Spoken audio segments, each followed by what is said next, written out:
Semana passada, no domingo pela manhã, a gente leu as últimas palavras do rei Davi, as últimas. A Bíblia diz que aquelas eram as últimas palavras, e nós vimos como ele falou sobre Cristo em suas últimas palavras, e como ele olhava a glória de Cristo como um dia que nasce sem nuvens. Alguém estava me dizendo essa semana que estava preparando, querendo pregar vários sermões sobre a vida de Davi, e sabia que tudo devia apontar para Cristo, mas que ele não conseguiu, ou não estava conseguindo em alguns pontos da história ver como aquilo apontava para Cristo. Quando nós lemos o Velho Testamento, é tudo sobre Cristo. Cada aspecto da lei cerimonial aponta para algo sobre aquilo que Cristo ia fazer. A lei moral de Deus nos mostra a nossa necessidade desesperada de Cristo, já que não há nenhuma justificação, nenhuma aceitação fora de Cristo. A lei nos condena completamente. Cada rei no Velho Testamento aponta nossa necessidade de um rei melhor. Cada profeta aponta para a nossa necessidade de um profeta final. Cada sacerdote aponta para a necessidade de que nós precisamos de um sacerdote perfeito, imaculado, que não precisasse oferecer sacrifícios por si mesmo, mas ele mesmo fosse o sacrifício que nos purifica. Mas é óbvio que o que a pessoa estava tentando fazer não estava funcionando, porque ele em cada aspecto queria ver como Davi mostrava Cristo. Mas Davi mostra sempre Cristo, e cada aspecto do Velho Testamento nem sempre de uma maneira igual. Às vezes Davi está mostrando como Cristo nos salva, assim, como ele vence e a vitória dele pertence a nós. Nós não lutamos, mas a vitória dele é atribuída a nós, como por exemplo a vitória de Davi foi a vitória de todo Israel, apesar de Israel não ter lutado. Deus nos mostra a Cristo como o consumador da nossa fé. A vitória dele contra o gigante totalmente invencível para nós, o pecado, foi a nossa vitória. Mas às vezes Davi e todos os personagens do Velho Testamento nos mostram Jesus de uma outra forma. Eles estão no nosso lugar, na carência final da graça, e então apontam para Cristo na sua necessidade, mostrando cada um de nós. Nós temos inimigos formidáveis no mundo. Nós temos a carne, o diabo, mas a carne e o diabo e o mundo, mas o mundo e o diabo são grandes inimigos, mas não é isso que nos condena. A gente nunca é condenado por causa do mundo, e a gente nunca é condenado por causa de Satanás. A gente só é condenado por causa de nós mesmos. Portanto, o inimigo mais formidável, invencível e trágico somos nós mesmos. Se nós precisamos ser salvos do mundo e de Satanás, você vê, Jesus podia ter como inimigo na terra o mundo e Satanás, e isso não significava nada, porque ele é totalmente separado dos pecadores. O grande problema do ser humano é ele mesmo. A nossa grande salvação é ser salvo de nós mesmos, e sermos salvos então da ira infinita de Deus por aquilo que nós somos, não é? Como Paulo diz: miserável homem que sou. Esse é o problema final. E a Bíblia diz assim em Efésios 2:3: entre os quais todos nós também antes andávamos nos desejos da nossa carne, fazendo a vontade da carne e dos pensamentos, e éramos por natureza filhos da ira, como também todos os outros. Então, no imaginário infantil, adulto, há sempre grandes histórias que ficam na nossa mente, nos nossos corações. Por exemplo, há uma linda história de amor entre a Bela e a Fera, e não é apenas um conto de fadas, onde uma bruxa má coloca um encantamento, uma maldição, não é? O que toca em nós, em todas essas histórias, que são fantasia, nós não precisamos, quando olhamos para histórias assim, A Bela e a Fera, ou sei lá, o Harry Potter, estar preocupados de haver encantos, magia, porque esse é o mundo da imaginação. Nenhum de nós está realmente preocupado ou levando a sério uma bruxa colocar o encantamento sobre um príncipe, que ele vire uma fera, ou que alguém voe em vassoura. É ridículo, não é? Nós temos imaginação, isso é uma das coisas que Deus outorgou a nós. Então, nós gostamos disso porque há um elemento de verdade profunda nessas histórias que tocam os nossos corações. Então, muito cedo, por exemplo, quando eu li a história da Bela e a Fera, eu percebi que eu me identificava com a fera e não com a Bela, não é? E a fera, ele é consumido, é um príncipe que é consumido pela arrogância, pelo egoísmo. Ele só pensa nele mesmo, ele pensa em todas as pessoas em termos de como elas servem a ele, ao propósito dele, e ele não pensa nele em relação aos outros, e ele exige o seu próprio caminho, como Isaías diz, cada um se desviava pelo seu próprio caminho, então ele exige o seu próprio caminho, ele despreza todo tipo de preocupação que não seja centrada nele mesmo, e por isso, na história, o seu castelo está sobre uma maldição. Uma fada, né? Coloca uma maldição sobre ele, em que ele se transforma, ele externamente fica parecido com o que ele é interiormente. Isso que nós estávamos lendo aqui em Efésios, todos nós andávamos segundo o curso do mundo, da nossa carne, amando o pecado, e éramos por natureza filhos da ira. Às vezes não parece, não é? Porque não vem um encantamento que bota toda a feiura para fora. A feiura humana vem para fora, a nossa sociedade é o retrato dos corações, mas não vem assim de uma maneira completa e nítida, como por exemplo aqui. Então, ele é transformado numa fera até que alguém possa amar ele como uma fera, para que ele seja transformado em alguém diferente do que ele era. C.S. Lewis, no livro Quatro Amores, diz assim: amar é ser vulnerável. Ame qualquer coisa e seu coração certamente será ferido e possivelmente partido. E ele dá uma outra opção: se você não quiser amar assim, você pode colocar seu coração numa caixa, protegido de todo mundo, centrar-se em si mesmo, não deixar ninguém te ferir, e no final você vai estar na escuridão, sozinho, não é? No final é o inferno. Então a fera, no início do filme, ou se você leu a história, ele percebe, e talvez esse seja um momento de vulnerabilidade que nem o homem só pode chegar se Deus o levar lá através do seu espírito. Ele vê a sua depravação total, eu diria. A fera vê a depravação do seu coração, e então a gente não culpa ele porque ele se esconde lá no seu castelo. Ele não quer que ninguém veja mais ele, porque ele viu sua feiura, e ele sabe que as pessoas vão ver. Assim é o homem, assim é Adão fugindo. Adão é a fera que viu que era uma fera.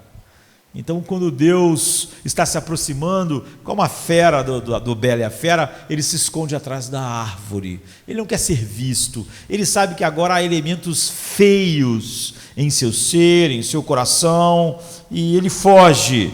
E um dos nossos maiores desejos, eu já preguei a respeito disso aqui, são dois desejos conflitantes no coração do homem, no centro da vida do homem. É o desejo de ser conhecido e ser amado, mas depois do pecado, isso se tornou impossível para nós. Nós sabemos que se formos completamente conhecidos, nós não seremos amados. Daí para frente, nós sempre queremos que as pessoas só conheçam aquilo que a gente deixa elas conhecerem. A Bíblia diz que todos nós somos filhos da ira, mas nós tentamos esconder muitas dessas coisas feias dentro de nós, em nossos castelos, para que as pessoas não vejam, porque nós queremos ser amados, e nós sabemos que se formos conhecidos completamente, não seremos amados.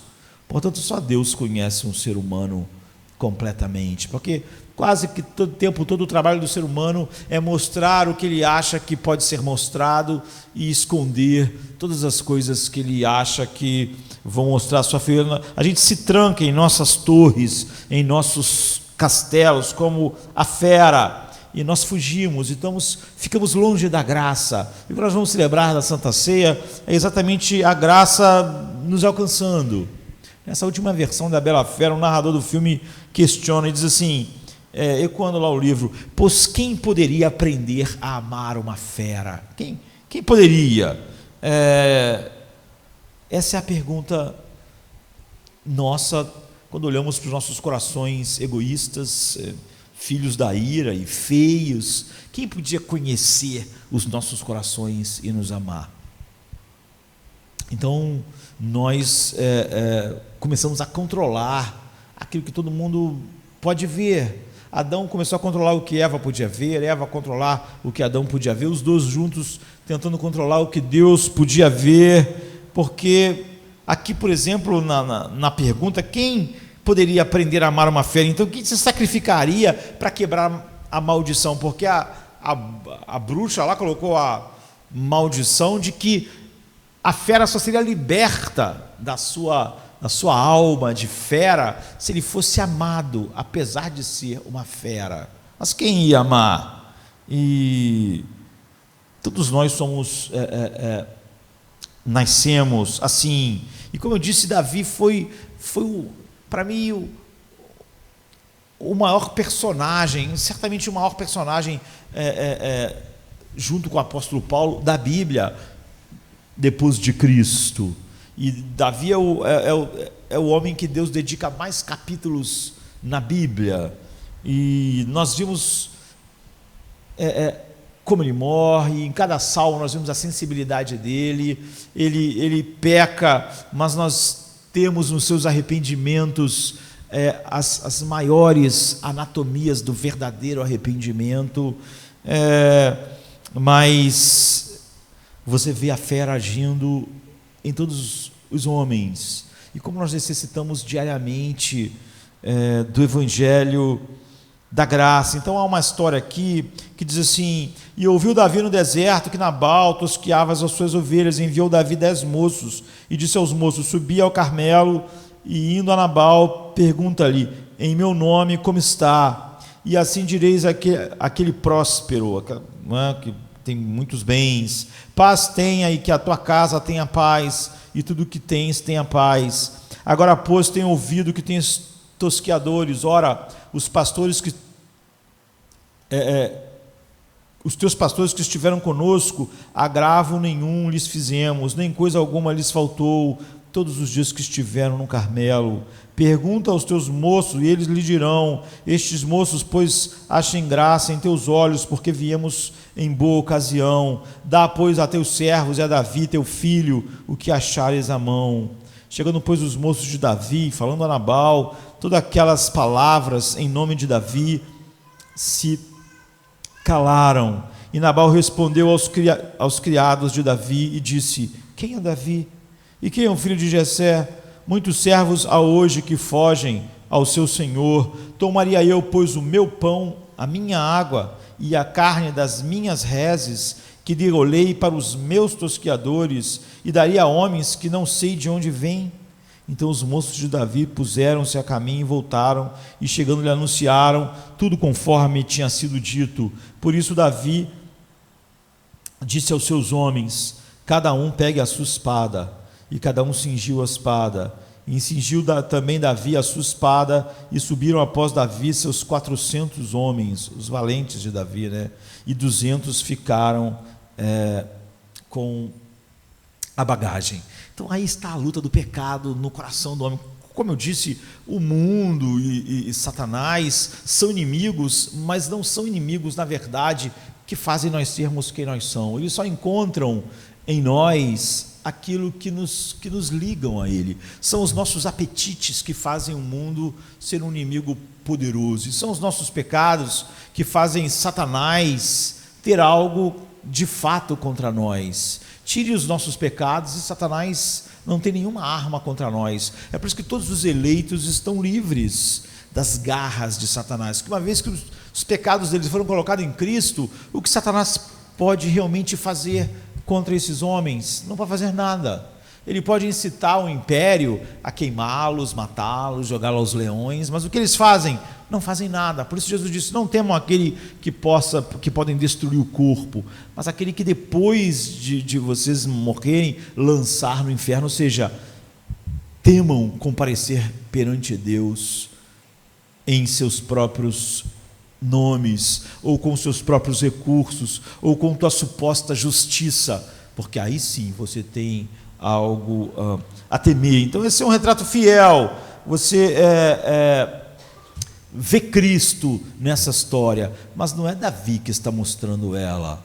Davi está mostrando nós, está mostrando eu, está mostrando você, está mostrando como mesmo depois de chamados por Deus, esse processo, não é? Nós vivemos aquilo que nós certa vez estudamos aqui na escola dominical, uma esquizofrenia, não é? De haver um novo eu e o outro eu está condenado, mas ainda convivemos e somos chamados a mortificar os pecados que foram cancelados. Então é óbvio que nessa história você vê uma beleza incrível e uma feiura incrível.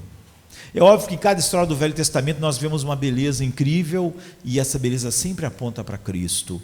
E uma feiura incrível, e essa feiura sempre aponta para nós. O problema é quando nós olhamos para a história e achamos que nós somos o Davi que vence o gigante.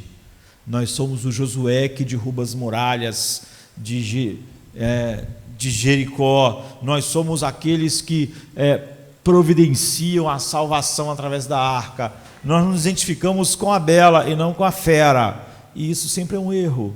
Em cada uma das histórias, os reis nos mostram que precisamos de um rei melhor, o sacerdote de um sacerdote melhor, mas em cada história nós sempre somos a fera, nós nunca somos a bela. E a pergunta do filme e do livro está sempre lá: quem poderia amar a fera? Então essa história é um espelho da feiura e da beleza. Davi está vivendo clandestinamente. Nós talvez nunca venhamos experimentar o que é viver assim, viver à margem da sociedade, viver escondido, perseguido, e está tentando escapar da vingança, da inveja de Saul. Ele é o rei de Israel, Davi, mas ele não vive como um rei. Ele vive da pior maneira possível, num lugar com poucos recursos, e ele vive com 600 homens. E esses homens se tornaram guerreiros formidáveis, de tal maneira que eles sempre vão ser chamados dos valentes de Davi. E as histórias que esses homens viveram em batalhas são histórias inacreditáveis, como um dia Davi está fugindo, está no deserto, e ele diz: quem dera eu pudesse tomar daquela fonte que está lá em Belém, que era a cidade de Davi. Quem dera, ia ser tão bom tomar aquela água fresca de Belém. E alguns valentes de Davi ouviram aquilo e pensaram: vamos lá, vamos pegar uma água para Davi lá na fonte. Mas a fonte estava no meio de onde estava o acampamento de quem queria matar Davi, e os caras conseguiram entrar lá, arriscando as suas vidas para pegar um pouco de água para que Davi bebesse, porque eles viram Davi dizendo: quem dera eu pudesse beber. Você vê, esses eram os homens que cercavam Davi, homens com essa capacidade de lutar, de coragem, de arriscar a vida. E o costume daqueles dias era que sempre esses grupos assim, eles protegiam os pastores da área que eles estavam.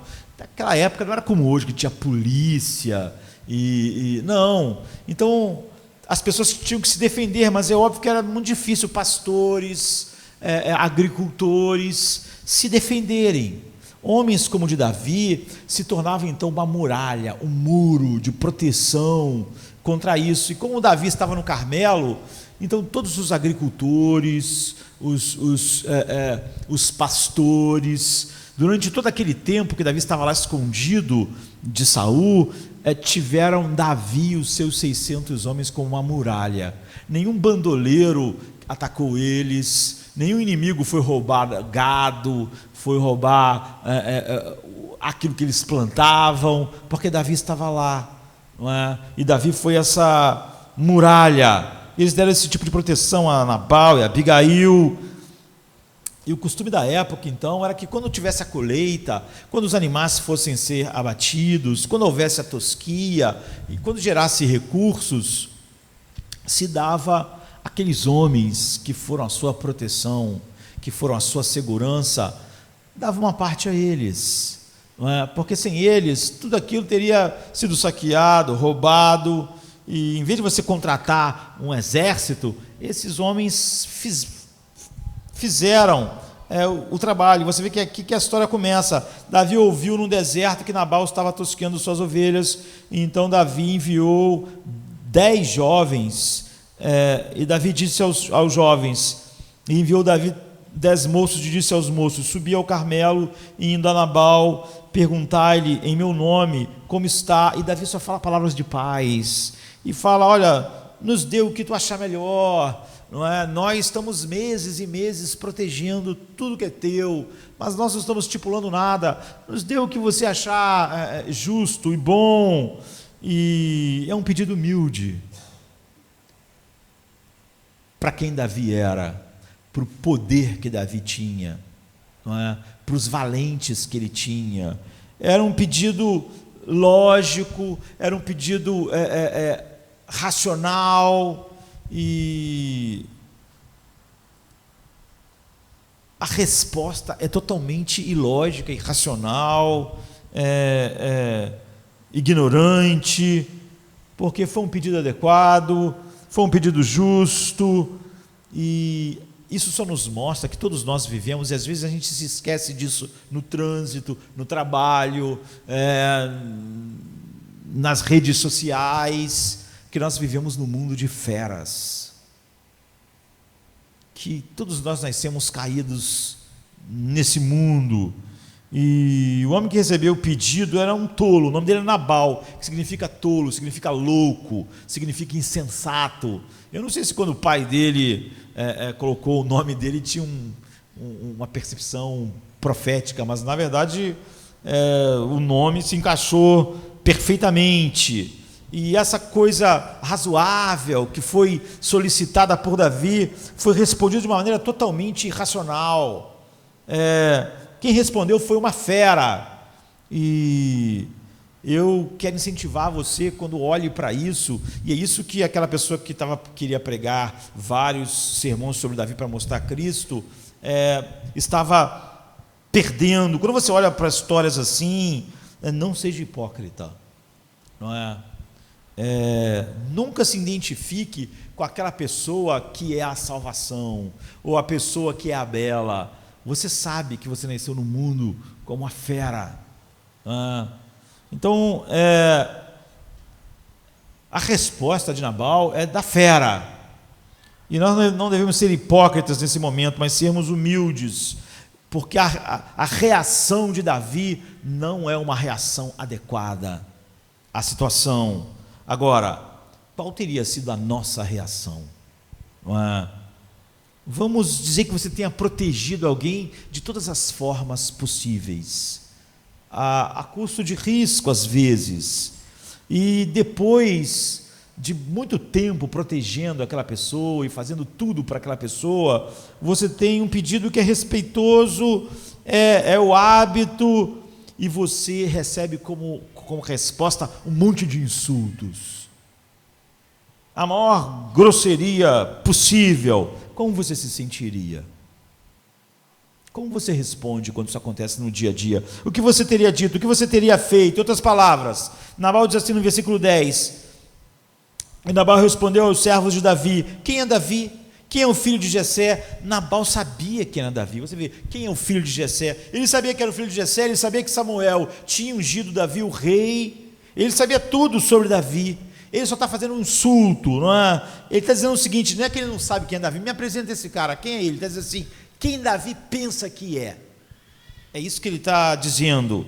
Então, ele diz: há muitos servos nesses dias que estão fugindo dos seus senhores. Ele sabia que era mentira, não é? Davi não era um servo que fugiu porque tinha um coração rebelde, não se submetia ao seu senhor. Ele serviu Saul da maneira mais honesta e devotada que um rei podia ser servido. Todos sabiam que a única coisa que fazia Davi ser um fugitivo era o egoísmo, o ciúme e a feiura no coração de Saul. Não tinha nada a ver com malícia ou não submissão de Davi ao rei. Pelo contrário, tantas vezes Davi mostrou o oposto.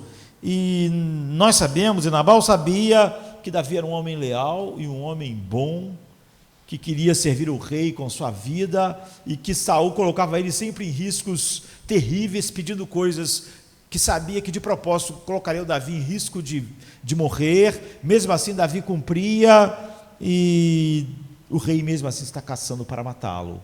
Ou seja, era alguém que estava sofrendo uma tremenda injustiça como paga da sua fidelidade. Então ele foi forçado a escapar para salvar a sua vida. O filho de Saul fala para ele fugir, porque o filho de Saul, Jonatas, tentou de alguma maneira apaziguar o seu pai, mas mesmo o filho de Saul chegou à conclusão: não é possível, ele vai matar você, você tem que fugir. Então Nabal respondeu aos moços de Davi: quem é Davi? Quem é o filho de Jessé? Muitos hoje em dia são servos que fogem do seu senhor. Tomaria eu, preste atenção, pois o meu pão e a minha água e a carne das minhas reses que degolei para os meus tosqueadores, e daria a homens que eu não sei de onde vem. 1 Samuel 25, 10 e 11. Uma pessoa amável, não é? Você encontra pessoas amáveis assim o tempo todo, não é? Na vida. Agora, você vê, é cheio de pronomes possessivos. Como eu disse, não vamos ser hipócritas. Isso não é, nós não estamos aqui para olhar para a feiura de Nabal. Todos nós tendemos a tomar as coisas que Deus nos deu e encher ela de pronomes possessivos. Você vê que ele fala: meu gado, minha plantação, minhas terras para os meus tosqueadores. Ou seja, tudo que eu consegui é meu, é para mim, foi eu que consegui, é meu. Isso é comum a quase todo mundo. Então você vê quantas vezes ele fala meu, minha. Ou seja, onde estão os olhos de Nabal? Estão nele mesmo. É onde normalmente as feras olham. O que é meu? Alguém está tentando pegar o que é meu. Alguém está tentando pegar o meu lugar. Alguém está tentando pegar o meu cargo na empresa. Alguém está tentando pegar o meu lugar no trânsito. Alguém está tentando passar à minha frente. Alguém está tentando pegar o meu lugar, até às vezes quando a pessoa está falando de ministério, meu. E foi nesse ponto que o problema começou, porque Davi é o nosso herói, não é? Davi não é igual a Nabal. Davi é um homem segundo o coração de Deus, como Estevão diz, como o Novo Testamento diz. Ele é um homem sensível a Deus, e ele é um homem segundo o coração de Deus porque Davi é guiado pelo coração de Deus. Mas o que você vai ver, que Davi sempre é maravilhoso quando ele é guiado pelo coração de Deus. E quando ele é guiado pelo coração de Deus, ele nos mostra, ele nos aponta para Cristo, como o rei que vai vir.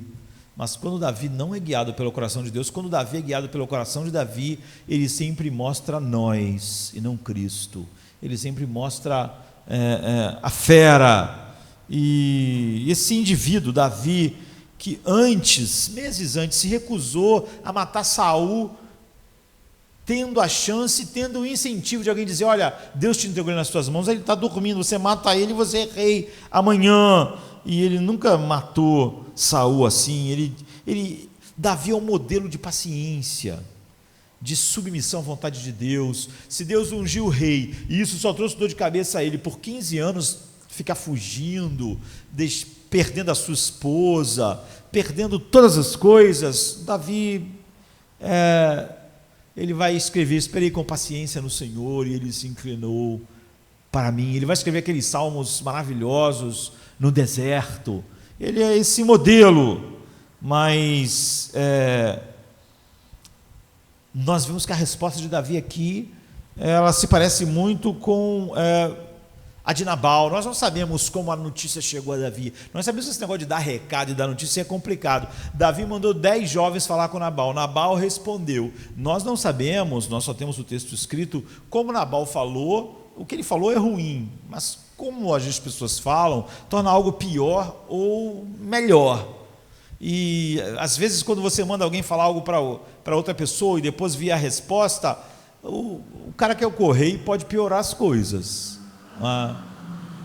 Tem uma história de um filho que foi estudar, fazer faculdade em outro estado, outra cidade, e depois de uns meses mandou uma carta para o pai, assim, e o pai leu a carta e ficou furioso, e foi falar com a mãe: olha como seu filho é abusado, olha o que ele está falando para mim. E ela falou assim: o que ele disse? Ficou preocupada, né? Olha só essa carta, ele mandou para mim: pai, mande-me dinheiro. Ele pensa: o quê? Eu sou um banco? Mande-me dinheiro. Não é assim. Aí a mãe pegou a carta: não, está lendo errado. A carta está escrita assim: pai, mande-me dinheiro. Ele: meu Deus, o menino deve estar passando necessidades. Então, você vê que o tom, as palavras eram a mesma, mas se é mande-me dinheiro, que cara abusado, ele pensa que eu sou o quê? Mas pai, mande-me dinheiro. Meu Deus, ele tá passando por necessidades.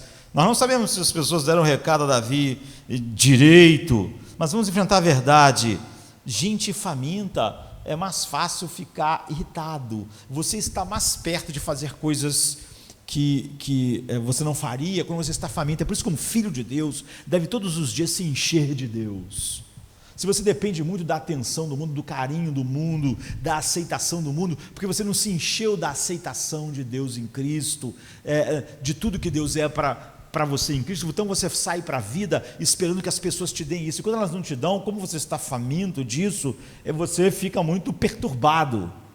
Por isso que quando você não tem fome, porque está sempre saciado de Jesus como seu pão, de Jesus como a sua água, esse mundo de feras não provoca em você o que provoca nas pessoas famintas. Então imagine, Davi mandou lá, então o que viria? Viriam novilhos, viriam bois, viriam alimento. Você pode até pensar que Davi já mandou acender a churrasqueira, não é? Já está esperando, finalmente, depois de ficar comendo essas caças do deserto horríveis, magras, difíceis de caçar, com pouca carne, nós vamos ter um pequeno período de abundância no deserto. E aí os caras voltam com nada, e essa negativa e esse tratamento áspero nos traz a realidade do mundo caído. Você pode pensar assim: que reação horrível de Davi. Como eu disse, nós não devemos ser hipócritas, nem quando olhamos para Nabal, com esse minha carne, minha casa, meu dinheiro, meus bens, porque infelizmente nós falamos, Deus nos deu tudo, mas depois nós colocamos tantos pronomes possessivos que temos dificuldade de dar, mesmo no que diz respeito ao reino de Deus. Então, como você reage? Davi vai reagir errado.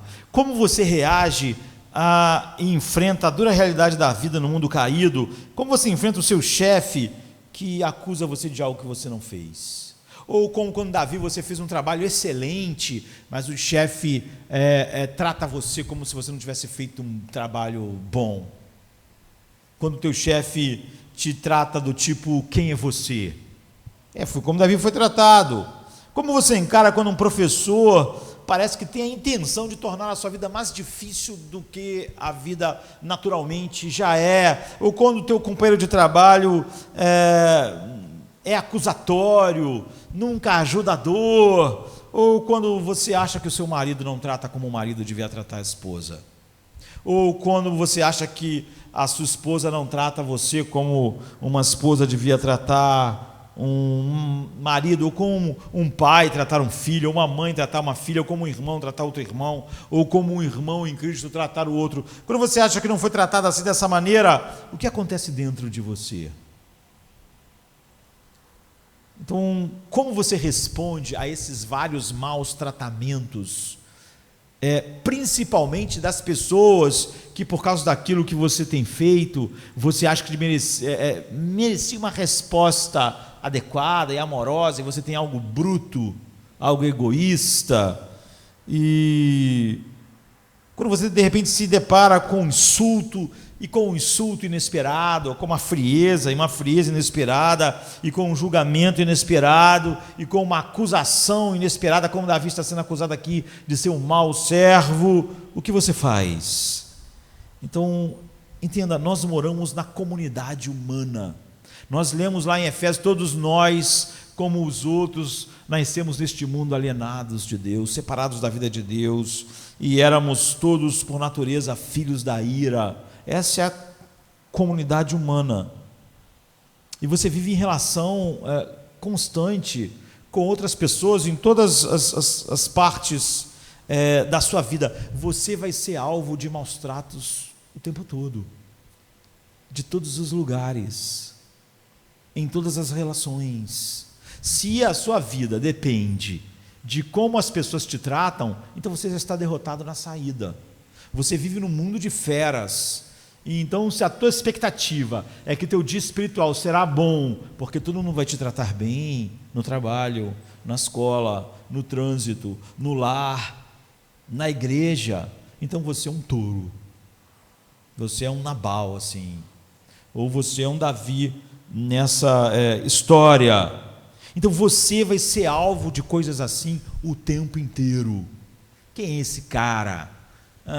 Isso aqui é meu, esse é o meu lugar, esse cargo é meu, isso aqui é para mim, eu não vou deixar esse cara pegar o que é meu, o trânsito, a estrada aqui é minha, eu não quero que ele me passe, não quero que ele me atrapalhe.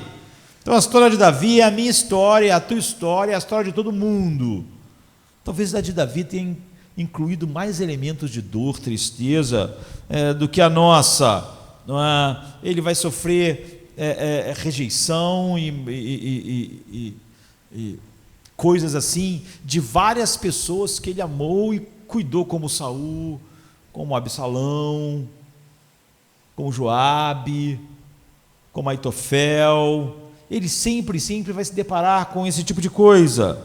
Então as pessoas nem sempre vão te tratar com amor, e se você chega no final do dia e está arrasado porque as pessoas não te trataram com amor, você é um tolo. Você esperava o quê? Você esperava realmente ir para o trabalho e todo mundo te tratar com amor? Você esperava realmente que na condução, na vida em comum, as pessoas te tratassem com amor, e na faculdade o professor fosse a pessoa mais amável do mundo, que não houvesse nos ambientes que você está esses pronomes possessivos, meu? Você não está acostumado desde criança com seus irmãozinhos, esse brinquedo é meu, isso aqui é meu, aquilo é meu. Não, esse é o mundo. Então as pessoas nem sempre vão tratar você com respeito, com consideração, com dignidade, mesmo que você tenha feito um trabalho excelente como Davi fez. Nem sempre estarão felizes. A maior parte do tempo as pessoas não vão estar felizes em atender às suas necessidades. E se quando as pessoas mostram um desinteresse pelas suas necessidades e você fica totalmente, teu coração fica amargo, cheio de problemas, não pense que isso é uma desculpa para você. Você esperava o quê? Que as pessoas à sua volta durante o dia pensassem nas suas necessidades mais do que na delas?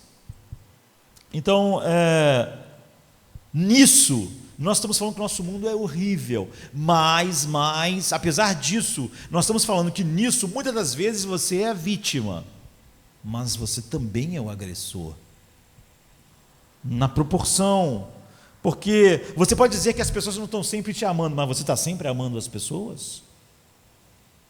Você pode reclamar que as pessoas não estão muito centradas nas suas necessidades, mas você passa o dia inteiro preocupado com a necessidade dos outros?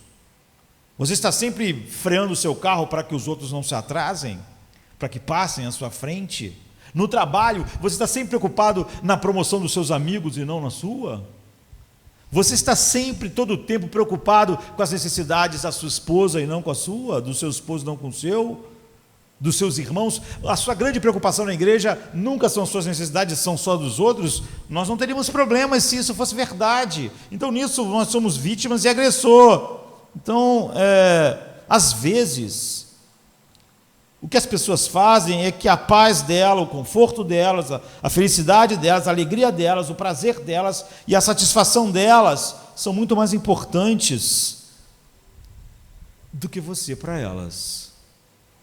Mas você não pode se levantar e dizer que para você a tua paz, o teu conforto, a tua felicidade, a tua alegria, o teu prazer, a tua satisfação nunca são mais importantes para você do que as pessoas, porque não é verdade. É por isso que quando Jesus diz para você amar o outro, diz para você amar como a si mesmo, porque naturalmente você está preocupado com a sua alegria, com a sua paz, com a sua tranquilidade, com o seu conforto, e naturalmente você não está preocupado assim com os outros. Então eu amo a honestidade da Bíblia, nos colocando ciente de quem nós somos e do mundo que nós vivemos.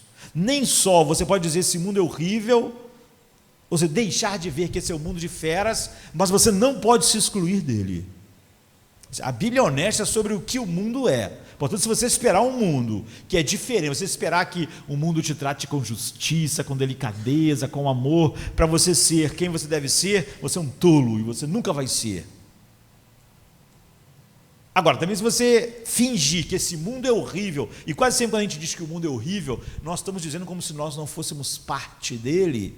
Ou seja, se você disser que esse mundo é horrível, mas que você está sempre mais preocupado com os outros do que consigo mesmo, e que em todas as suas relações você está muito mais preocupado em demonstrar o amor e a prioridade nos outros do que em você mesmo, você não estaria chateado com todos os problemas de rejeição e de não tratamento adequado que você recebe.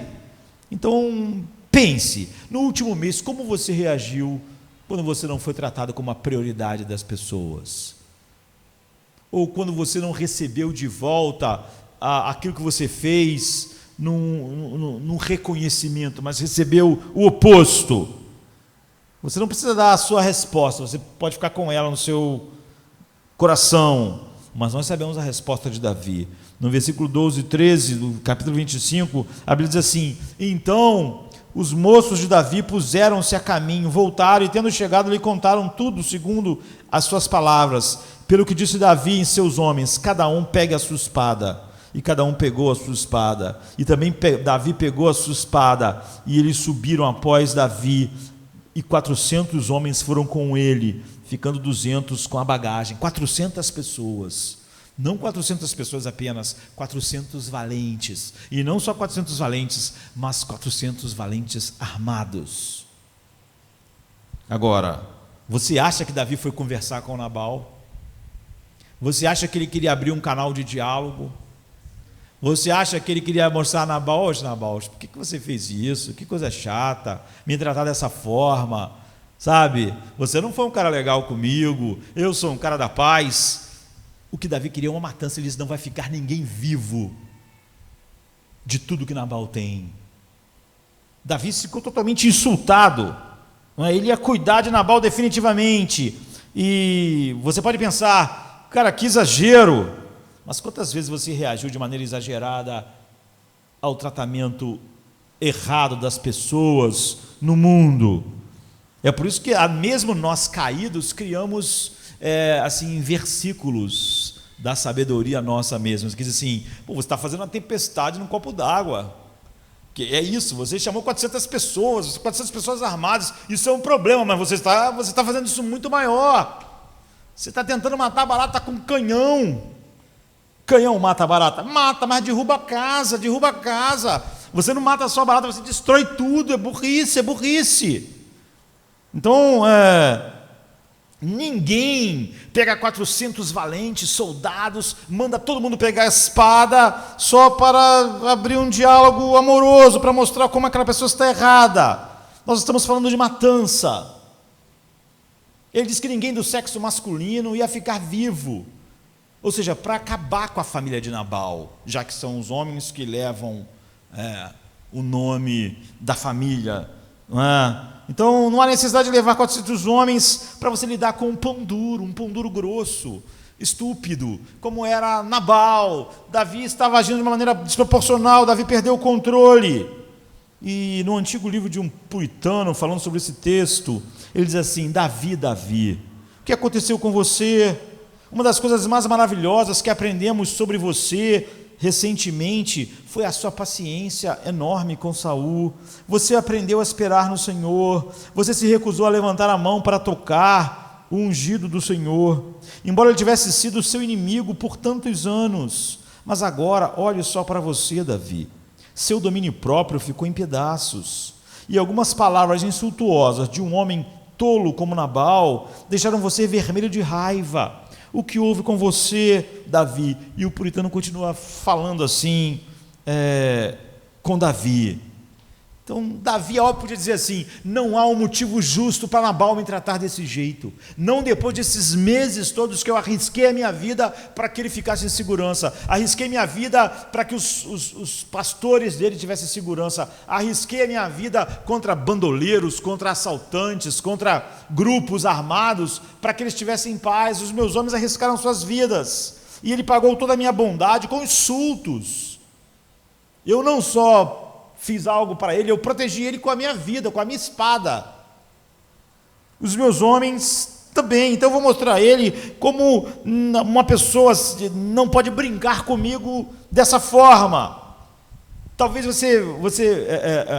o puritano perguntou: Davi, você foi tão paciente com Saul. Às vezes nós tendemos a pensar, a receber desaforo de algumas pessoas, porque nós achamos que aquelas pessoas são importantes.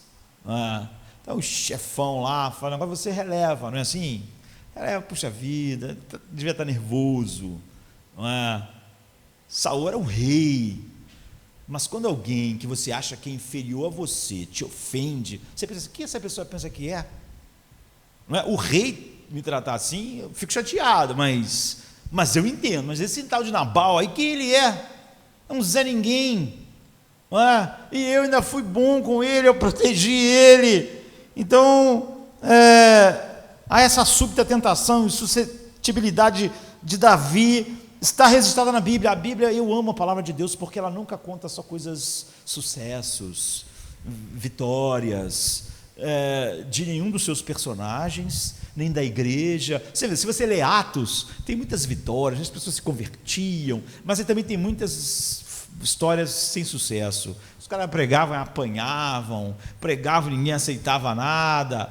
Não é uma história só de sucesso. Normalmente, quando você quer incentivar as pessoas e você só quer vender um produto, você só conta coisa boa. Olha, eles pregaram e tudo deu certo, eles pregaram, não, eles pregavam e apanhavam de cidade em cidade, eles eram considerados o lixo do mundo. Então, a Bíblia é assim, ela não nos conta só uma parte dourada, uma parte atrativa, ela nos mostra a verdade.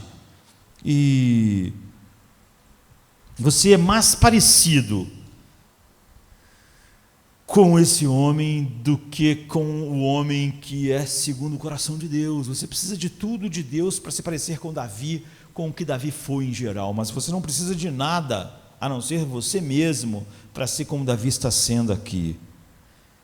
E enquanto o pecado morar dentro de nós, nós somos susceptíveis à tentação. Como eu disse, há uma esquizofrenia. Agora, a beleza de Cristo veio para nós somos regenerados, mas a fera não tem mais domínio sobre nós, mas ainda não foi retirada de nós. Então, porque nós estamos debaixo da graça, o pecado não tem mais domínio sobre nós, mas o pecado ainda habita em nós. E a tentação, como eu disse, que o mundo faz, que Satanás faz, não tem nenhum poder se ela não tivesse algo dentro de nós que conecte. São os nossos desejos, que João diz, a soberba da vida, a cobiça da carne, a cobiça dos olhos, que fazem o mundo ter sucesso, senão era inútil. E como Jesus não tinha nada disso, você vê, o mundo tinha essas coisas externas, que nós podemos chamar de tentações externas, mas elas nunca tinham uma concupiscência interior. E nós somos semelhantes a Jesus em tentação, quando somos tentados só externamente, e como nós já vimos, isso não é pecado, mas quando nós somos tentados pela nossa própria concupiscência, o próprio desejo de que algo vai nos dar mais deleite do que Deus, é pecaminoso, na sua fonte. Então, o que era um insulto egoísta, uma relutância em fornecer a resposta que Davi esperava, e nós passamos o dia às vezes esperando a resposta certa, como eu disse, no trabalho, no trânsito, no lar, despertou imediatamente um sentimento assassino em Davi. Então, pense em como isso se relaciona com a sua história, com a sua vida. você pode não ter 400 homens, nem ser tão corajoso de ter a sua espada e achar que com ela pode fazer alguma coisa. Agora, quantas vezes você desejou o mal da pessoa? O que Davi está desejando é o mal de Nabal. Você não pode ter o poder que Davi tinha para colocar em andamento um plano assim. Você coloca outro, você fala mal daquela pessoa para alguém. Ou você deseja o mal para ela no seu coração. Mas é isso. É reação. Quantas vezes você já desejou mal para outra pessoa? A Bíblia sequer até chega a dizer que não se alegre quando o homem mau, no dia que ele cair. Mas olha que tentação, não é a pessoa se alegrar. Ele não fez nada, mas pelo menos ele se alegrar quando viu o outro. Está vendo? Aqui se faz e aqui se paga. Então, quando você vê aquela pessoa que te fez mal, ferido de alguma forma, ou você amaldiçoa em seu coração. Davi ia amaldiçoar Nabal face a face, com a sua espada, mas você faz isso no seu coração, e vamos ser sinceros, isso vem tão de repente, não é? Por isso que a ideia de que uma coisa é pecado só porque você teve a intenção é totalmente antibíblico. Porque o que flui da nossa natureza é pecado, e você não precisa de intenção, você não precisa planejar, vou sentir raiva dessa pessoa agora, você não faz isso, não é? O fato é que alguém faz algo a você e você reage. Essa reação que para você foi involuntária, fluiu da tua concupiscência e é pecado. Você não pode dizer, eu não tive a intenção de sentir isso, aquilo, e então os nossos sentimentos não são pecado. Não, eles são pecados. Ou os nossos desejos não são pecados se não forem intencionados. Não é o que a Bíblia diz. Todos os teus desejos não intencionais são pecados, eles são desejos que se opõem a Deus. A luz vê o mundo e o mundo amou as trevas. O mundo não sentou assim, vou amar ou não vou amar as trevas? Não, ele simplesmente ama as trevas. Ele pode dizer, não é intencional, eu nasci amando as trevas. Então, mas a condenação é essa. E o fato de você, mesmo sem uma intenção anterior, desejar o mal, expressar o mal, só mostra como você é mal. Jesus chama isso de que o homem do seu bom tesouro tira bons tesouros, e o homem mau do seu mau tesouro tira maus tesouros. Por que o seu coração reagiu tão mal assim, tão rapidamente, tão no reflexo? Porque tinha coisas lá que você devia ter ido mortificando e você não foi mortificando. Então, quando você não é guiado por Deus, mas por paixões e desejos, então isso às vezes explode não em 400 homens armados, mas explode em fofoca, em vingança sutil, numa palavra de insulto, ou simplesmente numa má vontade de ajudar, numa má vontade de ser útil, não é? Então escuta, esse problema não é primeiro um problema de comportamento. Nunca ache que o problema do mundo é de comportamento, que o problema de Nabal aqui é de comportamento, ou que o problema de Davi aqui é de comportamento. Esse é um problema do coração. E é por isso que Jesus diz, do coração saem os homicídios, saem os adultérios. O problema do homem é um problema do coração. E o coração não é o nosso órgão que bambeia o sangue, o coração é o seu próprio ser, é aquilo que você é essencialmente. Portanto, tudo que sai do seu coração é pecado. Quando não revela e magnifica Deus. Então isso revela quão profunda é a nossa necessidade contínua da graça soberana de Deus. Como nós necessitamos realmente que todas as manhãs se renovem a misericórdia de Deus sobre nós. Quão mal e inconstante os nossos corações fora a graça de Deus. Tire a graça de Deus em nós e não fica mais nada bom, nada bom. Por isso que no início isso é verdade, no final isso é verdade. No final nós somos salvos tão somente por essa graça que nos salva, que nos santifica, que restringe o pecado em nós, que acaba com o domínio do pecado em nós, mas tudo isso é a graça que está fazendo. Então a tentação é tudo sobre o esquecimento de quem Deus é. Se você lembrasse sempre quem Deus é, a tentação não tem poder. E a tentação é tudo sobre o esquecimento de quem você é. Perdoar sempre é difícil porque você esqueceu em como você foi perdoado em Cristo. Amar pessoas difíceis sempre é difícil para você porque você esqueceu que você é uma pessoa difícil que Deus ama. Sempre, tentação sempre é uma questão de esquecimento. Por isso que você precisa ouvir o Evangelho todos os dias, pregar o Evangelho para o seu coração todos os dias, trazer a verdade todos os dias, o que nós vamos celebrar agora, a ceia, o sangue derramado, quem eu sou, o que Deus fez, todos os dias. Você não pode esquecer, não é? Então você não precisa se vingar, se você lembrar que Deus diz: minha é a vingança. Todas as coisas não vão ficar impunes. Ou eu punirei isso no inferno, ou punirei isso na cruz. Eu me vingarei. Se você lembrar disso, então a tentação da vingança se esvai. Você não precisa entrar em pânico diante da falta de provisão, como era o caso de Davi aqui. Ele pensou que ia ter comida e abundância.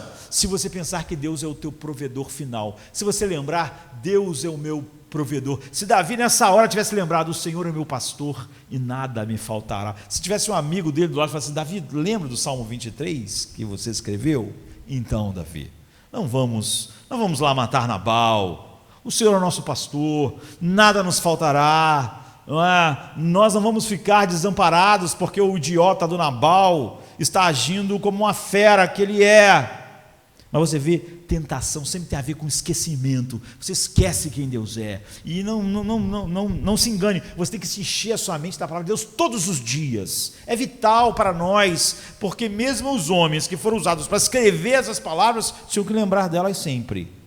Como teria sido maravilhoso se Davi lembrasse de que o Senhor é nosso pastor e nada nos faltará. Você não precisa se preocupar com a sua reputação, porque é óbvio que Davi se sentiu insultado na sua reputação, mas se você lembrasse que você é aceito pelo Deus eterno por causa do sacrifício de Cristo, então você nunca mais ia lutar pela sua reputação.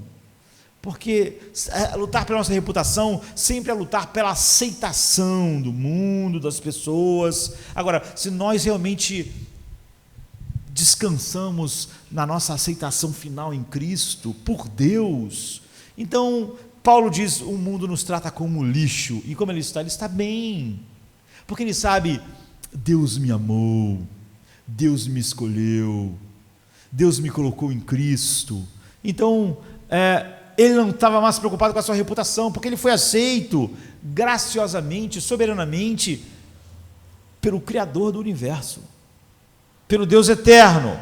Então não é apenas sobre o esquecimento de quem Deus é. A primeira tentação é sobre esquecer quem Deus é, mas em segundo lugar é esquecer quem você é. Se você lembrar que você é um filho do pacto, que você foi comprado com o sangue de Cristo, o que importa se o mundo acha que você é o lixo do mundo? Se você realmente sente que você é objeto do amor do Pai, Ele nos amou na eternidade, então se o mundo não te ama, você não está com falta de amor. Então você é um pecador que precisa da graça, você é o objeto do seu amor. Quando você esquece isso, você fica susceptível a que o pecado, se você é um homem regenerado que não reina mais sobre você, assuma as rédeas. Então Davi aqui está sofrendo uma crise de amnésia. Ele esqueceu o Salmo 23, ele esqueceu tudo que ele conhecia a respeito de Deus, esqueceu quem ele era, ele esqueceu o seu Deus, esqueceu sua identidade, o seu chamado, e ele agora está numa missão assassina. Então você vê que a fera não se manifestou só em Nabal. A fera se manifestou nesse homem, e agora ele é um leão que não pode ser interrompido até ter a sua matança. E esse homem é o rei ungido de Israel, e isso é chocante. Mas Deus é um Deus de graça, e esse é um mundo de tolos, e o que nós precisamos é da graça de Deus nos alcançando no meio do caminho. Então nós somos frequentemente provocados de todas as formas no nosso mundo, e você deve ver, é isso que Jonathan disse: leia a Bíblia contra você. Quando você vê alguém agindo na Bíblia, diz: o que isso tem a ver comigo? Como isso mostra como eu tenho agido? Você vê, é assim que Jonathan ensinou você a ler a Bíblia. Em que Davi aqui agindo dessa forma se parece com o que eu fiz essa semana? Em como eu reajo quando os meus irmãos agem de uma determinada maneira? O que a ação de Nabal aqui com esse negócio de meu, minha, se parece comigo? Jonathan diz, leia a Bíblia contra você e você vai ser santificado, ou você não vai. Essa coisa de santifica-os na verdade não vai acontecer se você não ler a Bíblia contra você. Então, normalmente, quando você quer tratar um tolo de uma maneira não bíblica, o que você vai fazer é uma tolice também. Você se torna um tolo. Davi já disse como os tolos são. Eles vivem, naquele tempo não havia teísmo como existe hoje, mas ele vai falar que não há Deus, no sentido de que da impiedade. O ímpio é aquela pessoa que vive como se não houvesse Deus. E no Salmo 14, Davi diz assim, diz o tolo em seu coração, não há Deus. Ou seja, nós agimos como se Deus não existisse, nós esquecemos, como eu disse. Corromperam-se, cometeram atos detestáveis, não há ninguém que faça o bem. Você vê que isso são as palavras que Paulo pega e fala lá em Romanos sobre a depravação total do homem. Todos se desviaram, igualmente se corromperam, não há ninguém que faça o bem, não há ninguém um sequer. Será que nenhum dos malfeitores aprende? Eles devoram o meu povo como quem come pão e não clamam pelo Senhor. E ele começa a descrever o tolo. Então, lutar com tolos como Nabal não é espiritualidade. Não há espiritualidade em se opor de forma tola à tolice. É fácil você fazer isso na internet. Você vai se opor a um falso ensino na internet e você age como um tolo. Você supostamente vai agir contra a tolice de alguém e você só vai lá e preenche a sua cota de tolice também. Não há espiritualidade em lutar contra a tolice de tal maneira que a gente se mostre tão tolo quanto as pessoas que nós estamos supostamente mostrando. Então, nessa história, como na nossa história, de repente, é isso que nós precisamos sempre, constantemente, a beleza chega. Davi estava vivendo esse imenso e vasto mundo de Deus e nesse momento ele perdeu a lembrança de quem Deus é, de quem é Deus, e então chegou uma beleza que mostra a beleza de Deus, que é Abigail. Apesar do nosso tempo avançado, a Bíblia diz assim, um dos servos disse a Abigail, mulher de Nabal, do deserto, Davi enviou mensageiros para saudar o nosso Senhor, mas ele os insultou. No entanto, aqueles homens foram muito bons para conosco, não nos maltrataram, e durante todo o tempo em que estivemos com eles nos campos, nada foi tirado de nós. Dia e noite eles eram como uma muralha ao nosso redor, durante todo o tempo em que estivemos com eles, cuidando das ovelhas. Agora leve em consideração e veja o que a senhora pode fazer, pois a destruição paira sobre o nosso Senhor e sobre toda a sua família. Ele é um homem tão mau que ninguém consegue conversar com ele. Eles falaram, olha, Abigail faz alguma coisa, Davi foi maravilhoso, ele foi um muro em torno de nós estávamos seguros, agora o teu marido insultou eles. Mas não adianta a gente conversar com Nabal, porque ele é um tolo, e tolo não escuta, tolo, se a gente falar com eles, ele vai fazer uma tolice ainda maior. E Abigail então pegou um monte de provisões e ela vai em direção a Davi. O marido dela é uma fera, um tolo, idiota, mas Davi está reagindo a um tolo como um tolo. E a partir do verso 21 diz assim, Davi tinha dito, de nada adiantou proteger os bens daquele homem no deserto, para que nada se perdesse. Ele me pagou o bem com o mal. Que Deus castigue a Davi e o faça com severidade, caso até amanhã eu deixe vivo uma só pessoa do sexo masculino de todos os que pertencem a Nabal. Olha só, ele botou o nome de Deus, assim, que Deus me castigue, se até amanhã todos não estiverem mortos. Você está furioso, não é? Esse é um homem irritado. Eu não queria estar diante de uma pessoa tão irritada quanto Davi está aqui. E Abigail, no meio do caminho, encontra com Davi. É por isso que Deus planejou que nós vivamos, cresçamos como igreja em comunidade. É por isso que essa coisa de eu sou a igreja é a maior tolice. Você é um cristão, você não é a igreja. E não há como um cristão de fato, viver no reino de Deus sem a igreja. A caminhada com Deus é um projeto de comunidade.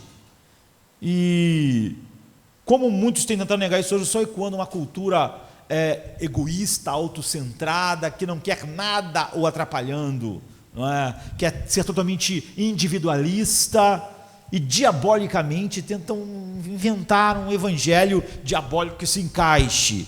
Você precisa da instrumentalidade de outras pessoas na sua vida. Mesmo um homem como Davi precisa de alguém que chegue para ele em um determinado momento e diga: você está agindo exatamente de uma maneira que um ímpio age. A ideia de que Davi, o homem que escreveu os Salmos, pode andar sozinho e viver com Deus é um erro. Você e eu precisamos da sabedoria de Deus que vem através de outras pessoas. Você precisa de coragem quando você não tem coragem. Você precisa de um aviso quando você é incapaz de alertar a si mesmo da sua própria tolice. Sabe? Quando você está ansioso e cheio de medo, você precisa de alguém que te diga a realidade. É por isso que a gente precisa de irmão, nós não precisamos de fãs que sempre digam aquilo que a gente quer ouvir. Não é? Você precisa de força quando você é fraco, quando você está fraco. E Deus levantou essa mulher, essa verdadeira beleza, para ir diante de Davi, e ela faz 3 coisas: ela pede perdão, ela abençoa Davi, ela lembra quem ele é, e ela apela para a consciência de Davi. Então, primeiro ela pede perdão, ela diz assim: esqueça, eu te suplico a ofensa da tua serva. Você, como foi da casa dela, foi do marido dela, né? Pois o Senhor certamente fará um reino duradouro para ti, que travas combates pelo Senhor em toda a tua vida, nenhuma culpa se acha em ti. Mesmo que alguém te persiga para tirar-te a vida do meu Senhor estará segura, como a dos que são protegidos por Deus. O Senhor teu Deus te protege, mas a vida dos teus inimigos, elas não têm proteção nenhuma, porque elas serão lançadas longe como uma funda. Quando o Senhor tiver feito, o meu Senhor, todo o bem que Ele prometeu, e tu tiver sido colocado como rei de Israel, meu Senhor não terá no coração o peso de ter derramado e assassinado tantas pessoas, nem de ter feito justiça com suas próprias mãos. E quando o Senhor tiver sido abençoado, lembra-te da tua serva. Assim, você vê, Davi foi chamado à realidade com isso. Lembra de quem é Deus, lembra quem é você. Nós precisamos disso o tempo todo, e precisamos da comunidade dos irmãos que nos lembre isso também. Ela está dizendo: não entre em batalhas vãs, você batalha as batalhas de Deus.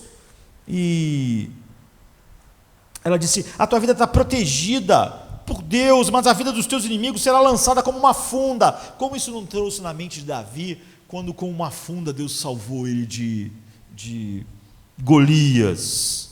Então, o chamado de Deus, a promessa de Deus, a aliança de Deus, a palavra de Deus. Nós vimos Davi nas últimas palavras do domingo passado dizer: Deus fez comigo uma aliança eterna. Então, a vida de Davi está entrelaçada na sua relação com Deus, como nós. De acordo segundo o seu bom propósito, Ele nos predestinou para Ele, para a adoção de filhos. Então Deus demonstrou seu favor a Davi, protegendo, guiando, liderando, e sem dúvida a memória de Davi estava falhando, e é por isso que a tentação encontrou um lugar no seu coração, que Abigail estava dizendo: sua missão, Davi, não é exercer vingança, não, a vingança pertence ao Senhor. Você está no deserto para compreender quem você é, o seu coração. É para isso que Deus usa o deserto em nossas vidas, para você ser útil para Deus no seu chamado. Então, você precisa lembrar quem você é, você precisa lembrar quem Deus é. Chega de tolice, basta a tolice de Nabal. Nabal é um tolo, você vai responder ele com uma tolice maior ainda. E da mesma maneira marcante, nós precisamos do mesmo na nossa vida.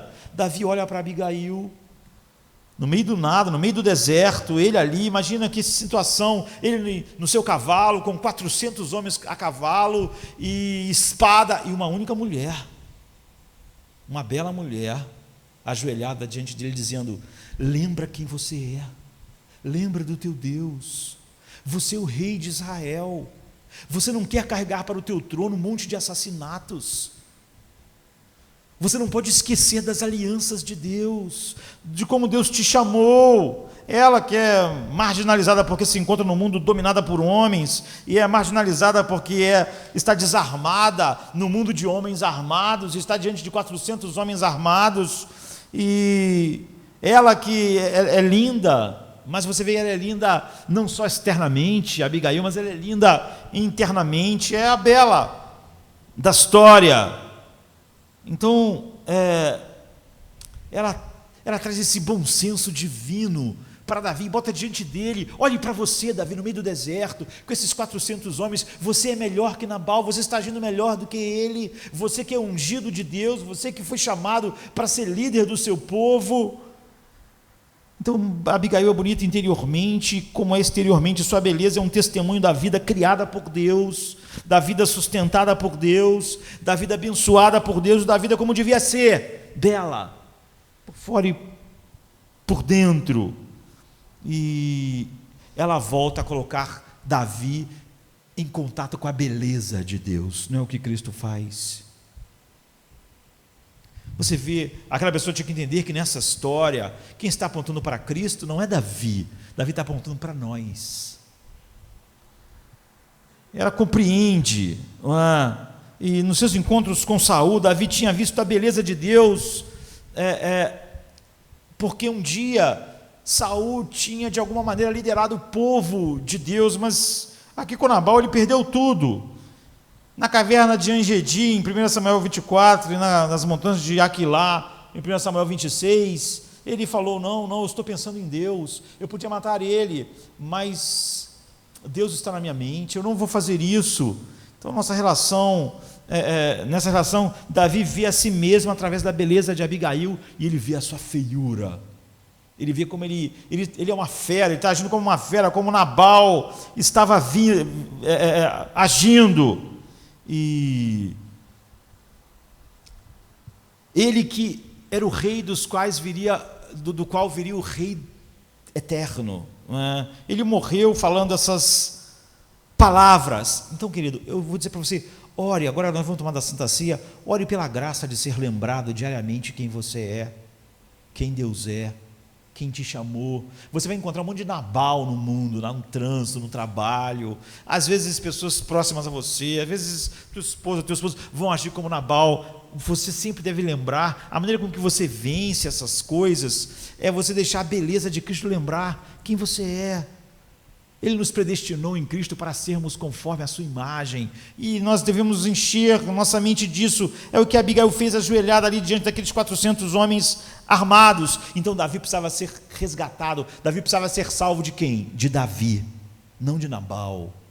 O problema de Davi não era Nabal, e é isso que Abigail estava dizendo para ele. Olhe para você, Davi, você está agindo como um tolo, você é o escolhido de Deus. Nabal não é o problema, ele é um tolo, mas o problema, Davi, é você precisa ser salvo de você mesmo. Cada um de nós precisa não ser salvo do nosso mundo, ou ser salvo do diabo, precisamos ser salvos dos nossos corações. Nós vivemos num mundo caído, sim, vivemos perto de pessoas imperfeitas, sim, nossos irmãos são imperfeitos, nossos parentes são imperfeitos, nosso cônjuge é imperfeito, nossos amigos no trabalho são imperfeitos, as pessoas no trânsito são imperfeitas, mas o teu problema sempre está dentro de você, porque você esquece. Então é por isso que Jesus diz em Mateus 15, 19, porque do coração é que procedem os maus intentos, os homicídios, os adultérios, as imoralidades, os roubos, os falsos testemunhos. Ele diz, o adultério vem do mundo, o adultério vem das outras pessoas, ou o roubo, ou os falsos testemunhos. Não, são problemas cardíacos. Então Estevão nos dá uma bela visão de Davi, em Atos 13, 22, um homem que estava morrendo, diz, encontrei em Davi, filho de Jessé, um homem segundo o meu coração. Por quê? Porque ele é um homem segundo o meu coração? Porque ele fará toda a minha vontade. É o que a Bíblia diz aqui em Atos 13, 22. O que qualificou Davi para ser rei era que ele seguia o coração de Deus, e quando ele fez isso, foi maravilhoso. Mas quando Davi seguiu o seu coração, ele não era um homem segundo o coração de Deus. Entenda isso: ou você segue o seu coração, ou você é uma pessoa segundo o coração de Deus. Você não pode fazer as duas coisas. Isso quer dizer o quê? Quer dizer que você nunca deve seguir seu coração, nunca. Seu coração não é um pastor para você, mas o seu coração quer pastorear você. E você quer acreditar que o seu coração é um pastor e vai pastorear você por pastagens verdejantes, mas ele não vai. Quando Davi seguiu seu próprio coração, ele dormiu com Betsabá, roubando sua castidade, traindo Urias, e trouxe um mal devastador na sua casa, como está em 1 Samuel 12, em 2 Samuel 12. Quando Davi seguiu seu coração, ele fez o censo do povo. Joabe avisou: ele não faz, Davi. Ele fez, e milhares de pessoas morreram por causa disso. Mas Deus disse: encontrei em Davi, filho de Jessé, um homem segundo o meu coração. Ou seja, é porque o que caracterizou a vida de Davi era seguir o coração de Deus. Você vê, nos momentos que ele não seguiu, o que você viu foi a fera. Então a Bíblia está cheia de exemplos assim, que nos advertem para nunca seguir nossos corações. Quando Moisés seguiu o seu coração, ele matou um egípcio, como está em Êxodo 2:12. Quando Moisés seguiu o seu coração, ele sendo um homem manso, a Bíblia diz o homem mais manso na terra, mas quando ele seguiu o seu coração, em Números 20, de 10 a 12, ele bateu na rocha, e por causa disso Deus disse: você não vai entrar na terra. Quando Balaão seguiu o seu coração, ele foi repreendido por um burro. Sempre que você seguir o seu coração, você merece ser repreendido por um burro, porque um burro é mais sábio que você quando você segue o seu coração. Quando Nabucodonosor seguiu um coração dele, ele se tornou um burro, e isso é profético, não é? Se você segue o seu coração, você não é só repreendido por um burro, você se torna um burro, igual o Nabucodonosor. Então, quando Amã seguiu o seu coração, ele fez uma forca para quem ele odiava, mas quem acabou enforcado foi ele mesmo. Quando os discípulos de Jesus seguiram o seu coração, como está em Lucas, por exemplo, 9:46, eles começaram a discutir quem era o maior. Eles nunca discutiriam isso se ele não seguisse o seu coração. Quando Ananias e Safira seguiram o coração deles, eles mentiram ao Espírito Santo. Eles perderam a percepção do tamanho da seriedade que era mentir para o Espírito Santo de Deus. Eles pensaram que estavam mentindo para a igreja, ou mentindo para as pessoas. Então a Bíblia é clara: nós devemos seguir o coração de Deus, não o nosso. Porque nossos corações não nos apontam o caminho de Deus. Nossos corações, certa vez eu disse isso aqui alguns anos atrás, eles se parecem com a bússola do Jack Sparrow.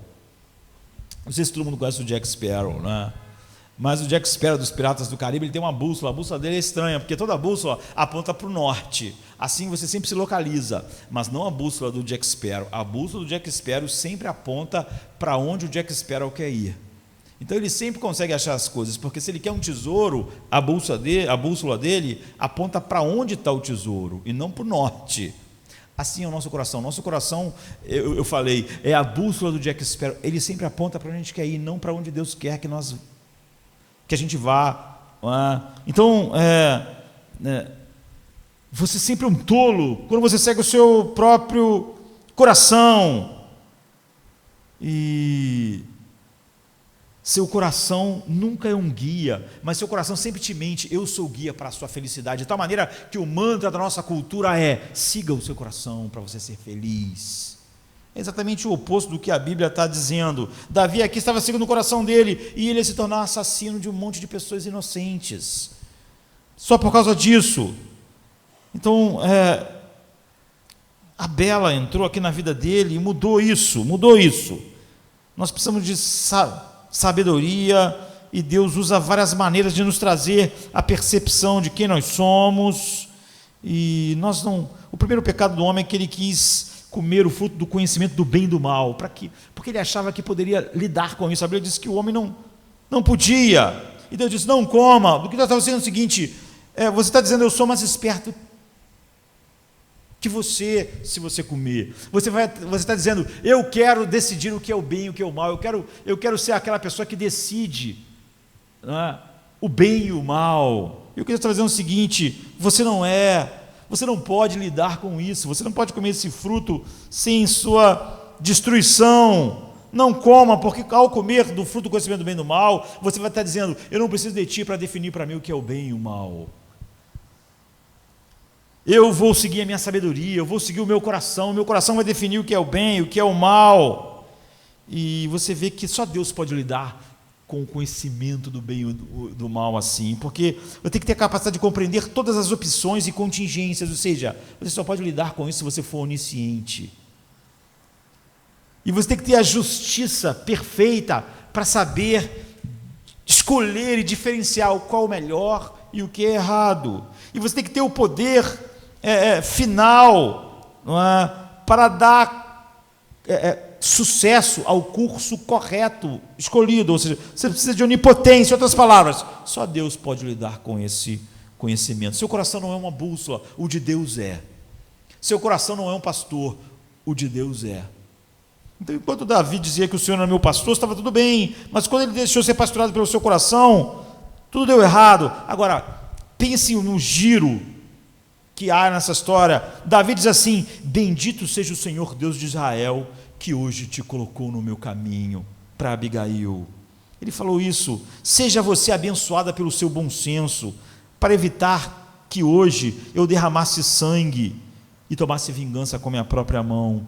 De outro modo, juro pelo nome do Senhor, o Deus de Israel, que evitou que eu lhe fizesse mal. Se você não tivesse vindo depressa a me encontrar, nenhuma só pessoa do sexo masculino pertencente a Nabal estaria vivo no final do dia.